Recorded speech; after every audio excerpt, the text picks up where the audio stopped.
ፈተናዬ ቢበዛብኝም የሐዘኔ ማብቂያው ቢረግም አምላክ ባንተ ታሪክ ይሆናል።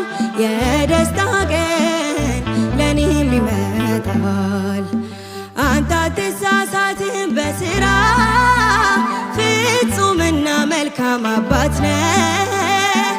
እስከሚሆን ድረስ ተራዬ እጠብቅሃለሁ ጌታዬ።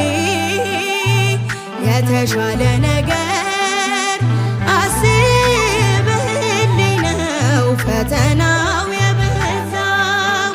ነገ መልካም ቀን ያለው በዚህም አምናለሁ።